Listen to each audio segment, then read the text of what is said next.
Good evening students. हम लोग इस क्लास में इंग्लिश पढ़ना सीखेंगे और अर्थ निकालना सीखेंगे। हम लोग एक एक शब्द पर काम करेंगे कि कैसे उसका उच्चारण किया जाता है और कैसे उनका अर्थ निकाला जाता है। तो चलिए फिर हम लोग करते हैं इंग्लिश सीखने की शुरुआत कहानी के माध्यम से, यानी स्टोरी के माध्यम से। आज की जो हमारी कहानी है उस कहानी का नाम है रियलिटी ऑफ लाइफ। रियलिटी का मतलब होता है सच्चाई, ऑफ का मतलब की, लाइफ का मतलब जीवन। तो कहानी का नाम बन गया रियलिटी ऑफ लाइफ, यानी जीवन की सच्चाई। तो चलिए फिर करते हैं हम लोग कहानी की शुरुआत। आ का मतलब होता है एक। अगर चाहें तो आप इसे ए भी कह सकते हैं और आ भी कह सकते हैं, दोनों ही हमारे उच्चारण सही माने जाते हैं। अब देखिए जो हमारी आगे वाली मीनिंग है बड़ी मीनिंग है, इसे टुकड़ों में तोड़ लेते हैं। इस मीनिंग के आखिरी में लिखा है ईडी, और ईडी को पढ़ते हैं हम लोग डा। क्या पढ़ते हैं? डा। और उसके पहले एस 2 बार लिखा है। एस 2 बार लिखा है तो इंग्लिश का एक रूल होता है। रूल ये होता है कि अगर कोई भी लेटर यानी कोई भी अक्षर अगर 2 बार लिखा है तो उसका उच्चारण केवल एक बार करना है। कहने का मतलब यहाँ पर एस 2 बार लिखा है, उच्चारण केवल हमें एक बार करना है। और शुरुआत में लिखा है डीई, उसे पढ़ेंगे डी। पीआरई प्रे, तो मीनिंग बन गई डिप्रेस्ड। डिप्रेस्ड का मतलब होता है हताश या निराश। अ डिप्रेस्ड मैन का मतलब आदमी। अ डिप्रेस्ड मैन एक हताश आदमी। वेंट का मतलब गया। टू, ये हमारी प्रीपोजिशन है। टू का प्रयोग हम लोग गति के लिए करते हैं, कहीं आने या जाने के लिए। आ मॉन्क मॉन्क का मतलब होता है साधु। A depressed man went to a monk, एक हताश व्यक्ति एक साधु के पास गया। ही का मतलब उसने या वह। ही SAID सैड का मतलब कहा। ही सैड, उसने कहा। आई का मतलब मैं। एम का मतलब हूँ। अब देखिए जो आगे वाली मीनिंग है उसके आखिरी में लिखा है एल वाई को इंग्लिश में पढ़ते हैं हम लोग ली। क्या पढ़ते हैं? ली। और बीच में एल 2 बार बन रहा है तो मीनिंग बन गई टोटली। यानी हमारा एल 2 बार लिखा था तो उच्चारण एक बार करना था, तो मीनिंग बन गई टोटली का मतलब होता है पूरी तरीके से। अब देखिए जो आगे वाली मीनिंग है इसे भी टुकड़ों में तोड़ लेते हैं। इस मीनिंग के आखिरी में ईडी है तो उसे डा पढ़ना है। DIS डिस, TURB टर्ब, ईडी डा। डिस्टर्ब्ड का मतलब होता है परेशान। एंड का मतलब और। अब देखिए जो आगे वाली मीनिंग है उसके आखिरी में लिखा है OUS। क्या लिखा है? OUS को हम लोग इंग्लिश में पढ़ते हैं अस। क्या पढ़ते हैं? अस। तो मीनिंग बन गई एंशियस। एंशियस का मतलब होता है चिंतित। उसने कहा he said I am totally disturbed and anxious, उसने कहा कि मैं पूरी तरीके से डिस्टर्ब हूँ और एंशियस यानी चिंतित हूँ। आई मुझे। डोंट नो का मतलब होता है जानना। देखिए अगर आपको कभी नो लिखा मिले, कहने का मतलब यह है कि एन से पहले के लिखा मिले, तो हम लोग के का उच्चारण नहीं करते, खाली एन का उच्चारण करते हैं। तो मीनिंग बन गई नो का मतलब होता है जानना। आई डोंट नो, मुझे नहीं पता। वॉट, WHAT, वॉट का मतलब क्या। विल ये हमारी फ्यूचर इंडेफिनेट की सहायक क्रिया है। अब देखिए जो आगे वाली मीनिंग है उसमें पी 2 बार लिखा है, तो पी का उच्चारण केवल हमें एक बार करना है। कितनी बार करना है? एक बार। तो मीनिंग बन गई हैपन का मतलब होता है घटित होना। इन का मतलब में। माई मेरे। फ्यूचर देखिए अगर आपको इंग्लिश की किसी भी मीनिंग के आखिरी में TURE लिखा मिले तो TURE को हम लोग पढ़ते हैं चर।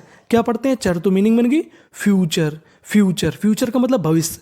आई डोंट नो, मुझे नहीं पता। What will happen in my future, मुझे नहीं पता कि मेरे भविष्य में क्या हैपन यानी होगा। आई थिंक, आई का मतलब मुझे, थिंक THIN के, थिंक का मतलब लगता है, मुझे लगता है। और थिंक का मतलब सोचना भी होता है। आई थिंक मुझे लगता है। There THERE there. देखिए मैं बता दूं आपको, अगर आपको इंग्लिश की किसी भी मीनिंग के आखिरी में ई लिखा मिले तो हमें ई का उच्चारण नहीं करना होता। इंग्लिश का रूल होता है कि अगर ई आखिरी में है तो ई का उच्चारण नहीं करना। देयर हमारा एक डमी सब्जेक्ट है, इसका अपना कोई मतलब नहीं होता, ये खाली सेंटेंस का अर्थ पूरा करने के लिए इसका इस्तेमाल किया जाता है। इसका मतलब है नो, नहीं। अब देखिए जो आगे वाली मीनिंग है उसके आखिरी में लिखा है TION, और TION को इंग्लिश में हम लोग पढ़ते हैं शन। क्या पढ़ते हैं? शन। मीनिंग बन गई ऑप्शन का मतलब होता है विकल्प। इन का मतलब में। माई मेरे। लाइफ जीवन में। आई थिंक मुझे लगता है। There is no option in my life, उसने कहा कि मुझे लगता है कि मेरे जीवन में कोई ऑप्शन यानी कोई विकल्प नहीं बचा। There THERE there FORE therefore का मतलब होता है इसलिए। आई शुड SHOULD, इसका मतलब होता है शुड। शुड का मतलब चाहिए। ये हमारी एक इंपॉर्टेंट मीनिंग है, इस पर गौर कीजिएगा। आई शुड, मुझे चाहिए। डू, डू का मतलब करना। सुइसाइड, सुइसाइड, सुइसाइड का मतलब होता है आत्महत्या।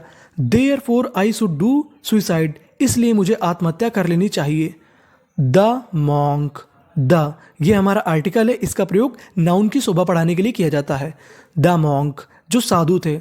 स्माइल्ड, स्माइल्ड, स्माइल्ड का मतलब मुस्कुराना। द मॉन्क स्माइल्ड, साधु मुस्कुराए। A little bit, a little bit, a little bit का मतलब होता है थोड़ा बहुत। देखिए यहाँ पर लिटिल में टी 2 बार लिखा है, लेकिन हमें टी का उच्चारण केवल एक बार करना है, तो मीनिंग बन गई अ लिटिल बिट यानी थोड़ा बहुत। एंड, एंड का मतलब और। अब देखिए जो आगे वाली मीनिंग है उसके आखिरी में लिखा है IED। क्या लिखा है? IED। और IED को हम लोग इंग्लिश में पढ़ते हैं आइड। क्या पढ़ते हैं? आइड। और शुरुआत में लिखा है RE, तो उसे पढ़ेंगे री, तो मीनिंग बन गई रिप्लाइड, रिप्लाइड। रिप्लाइड का मतलब होता है उत्तर देना, और उन्होंने उत्तर दिया विथ, विथ, विथ का मतलब के साथ। ग्रेट, ग्रेट, वैसे तो ग्रेट का मतलब महान होता है, लेकिन इसका यहाँ पर अर्थ है अच्छे से। PATIENCE, इसे पढ़ते हैं पेशेंस, पेशेंस, पेशेंस के आखिरी में लिखा है ENCE, और ENCE को हम लोग पढ़ते हैं एंस। क्या पढ़ते हैं? एंस, तो मीनिंग बन गई पेशेंस, पेशेंस, पेशेंस का मतलब होता है धैर्य। द मॉन्क स्माइल्ड, साधु मुस्कुराए। अ लिटिल बिट, थोड़ा बहुत। एंड रिप्लाइड, और उत्तर दिया। विथ ग्रेट पेशेंस, यानी धैर्य के साथ उन्होंने उत्तर दिया। द मॉन्क जो साधु थे। टोल्ड, TOLD, टोल्ड, टोल्ड का मतलब कहना। द मॉन्क टोल्ड, साधु ने कहा। हिम, उससे कहा, उस व्यक्ति से कहा। दैट, THET, दैट, दैट का मतलब कि। द रियलिटी, रियलिटी, रियलिटी का मतलब सच्चाई। ऑफ लाइफ, यानी जीवन की सच्चाई। इज का मतलब है। ONLY, ओनली, ओनली का मतलब होता है केवल। STRUGGLE, इसे पढ़ते हैं स्ट्रगल, स्ट्रगल, स्ट्रगल का मतलब होता है संघर्ष। क्या होता है? संघर्ष। यानी साधु ने मुस्कुराते हुए कहा कि इस जीवन की जो रियलिटी है वो केवल स्ट्रगल, यानी जीवन की सच्चाई केवल संघर्ष है, यानी आपको जीवन में संघर्ष करते रहना है। इफ का मतलब यदि। यू, तुम्हें। फील, फील, फील का मतलब महसूस होना। फियर, फियर, फियर का मतलब डर। इफ यू फील फियर, अगर आप डर महसूस करते हो। यू का मतलब तुम। Will, will. Become, become, become का मतलब होता है होना। यू विल बिकम, तुम हो जाओगे। आ लूजर, लूजर, लूजर का मतलब हारे हुए इंसान। इफ यू फील फियर, अगर तुम डर महसूस करते हो। You will become a loser, तुम एक हारे हुए इंसान बन जाओगे। फाइट, FIGHT, इसे पढ़ते हैं फाइट। GST को पढ़ते हैं हम लोग टा, तो मीनिंग बन गई फाइट। फाइट का मतलब होता है लड़ना। Fight the battle, battle, battle का मतलब होता है युद्ध। उन्होंने कहा, साधु ने, फाइट द बैटल, युद्ध लड़ो। अगेंस्ट, अगेंस्ट, अगेंस्ट का मतलब होता है खिलाफ। स्ट्रगल, यानी संघर्ष। उन्होंने कहा कि तुम युद्ध लड़ो, स्ट्रगल यानी संघर्ष के खिलाफ। इवन, इवन, इवन का मतलब होता है भी। लॉर्ड रामा, लॉर्ड राम यानी भगवान Ram. Faced, FACED, faced, faced का मतलब होता है सामना करना। Even lord Rama faced struggle in his, in his. WHOLE, whole, whole, whole का मतलब होता है संपूर्ण। लाइफ, लाइफ का मतलब जीवन में। इवन लॉर्ड राम, भगवान राम ने भी फेस्ड, सामना किया था, स्ट्रगल, संघर्ष का। इन हिज होल लाइफ, अपने पूरे जीवन में। साधु ने कहा कि भगवान राम ने भी पूरे जीवन संघर्ष का सामना किया था। ही का मतलब वह। वॉज, वॉज, वॉज का मतलब थे। आप देखिए जो हमारी आगे वाली मीनिंग है बड़ी मीनिंग है, इसे टुकड़ों में तोड़ लेते हैं। इस मीनिंग के आखिरी में लिखा है ED, और ED को पढ़ते हैं डा। बीच में लिखा है NOUN, उसे पढ़ते हैं नाउन, तो मीनिंग बन गई अनाउंस्ड, अनाउंस्ड। अनाउंस्ड का मतलब होता है घोषणा करना। ही वॉज अनाउंस्ड एज, के रूप में। The king of Ayodhya, king का मतलब राजा, ऑफ का मतलब का, Ayodhya. He was announced as the king of Ayodhya, उनको घोषित कर दिया गया था किंग ऑफ अयोध्या यानी अयोध्या का राजा। बट, बट का मतलब लेकिन। बट डेस्टिनी, डेस्टिनी, डेस्टिनी का मतलब होता है भाग्य। बट डेस्टिनी सेंड, सेंड का मतलब भेजना। हिम, हिम का मतलब उन्हें। Forest, forest jungle. But destiny sent him forest, लेकिन भाग्य ने उनको जंगल भेज दिया। ही उन्होंने, केप्ट केप्ट निभाया, his father's promise promise promise का मतलब वचन, he kept his father's promise उन्होंने अपने पिता का वचन निभाया, ही उन्होंने, फॉट FOUGHT, देखिए मैंने आपको बताया था कि GST को हम लोग पढ़ते हैं टा, क्या पढ़ते हैं टा, तो मीनिंग बन गई फॉट, वे लड़े, अगेंस्ट अगेंस्ट के खिलाफ, द रावण वो रावण के खिलाफ लड़े, हु का मतलब जो या जिसके पास, हु हैड जिसके पास थी, इमेंस इमेंस इमेंस का मतलब होता है बहुत ज़्यादा, देखिए यहाँ पर M 2 बार लिखा है, पढ़ना केवल एक बार है, और आखिरी में लिखा है ENSE, इसे पढ़ेंगे हम लोग एंस, क्या पढ़ेंगे एंस, तो मीनिंग बन गई इमेंस, इमेंस का मतलब अत्यधिक, पावर पावर का मतलब ताकत, हु हैड इमेंस पावर यानी जिसके पास बहुत ज़्यादा ताकत थी, he fought against the Ravan वो रावण के खिलाफ लड़े जिसके पास बहुत ज़्यादा ताकत थी,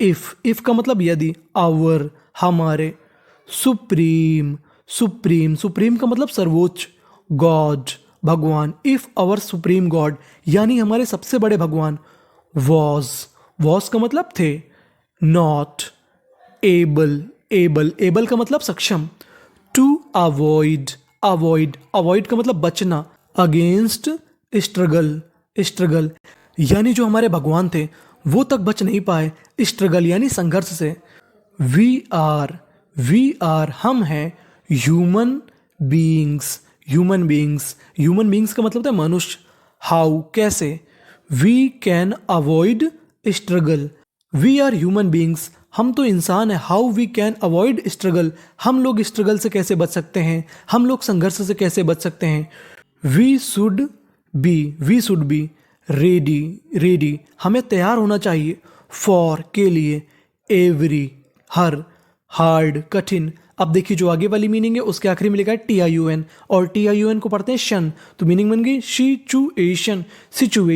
सिचुएशन का मतलब होता है परिस्थिति, we should be ready for every hard situation हमें हर कठिन परिस्थिति के लिए तैयार रहना चाहिए, नेवर कभी नहीं, गेट अफ्रेड हमें कभी घबराना नहीं चाहिए, ऑफ एनीथिंग हमें कभी किसी भी चीज़ यानी एनीथिंग किसी भी चीज़ से घबराना नहीं चाहिए, डू द बैटल युद्ध करो, टिल द एंड आखिर तक, टिल का मतलब होता है तक, एंड का मतलब आखिर, do the battle till the end आखिर तक युद्ध लड़ो, इट इज सैड ऐसा कहा जाता है, वीरता और वीरगति या तो वीरता को चुनो या वीरगति को चुनो, ओनली केवल, फाइट युद्ध, इज है, ऑप्शन विकल्प, ओनली फाइट इज ऑप्शन केवल युद्ध ही विकल्प है, इफ यू यदि तुम, डू करते हो, सुइसाइड अगर तुम आत्महत्या करते हो, हिस्ट्री विल इतिहास, विल रिमेंबर याद करेगा, यू एज अ कावर्ड का मतलब होता है कायर, अगर आप सुसाइड कर लेते हैं तो जो इतिहास है वो आपको कायर के रूप में याद करेगा। Thank you for watching.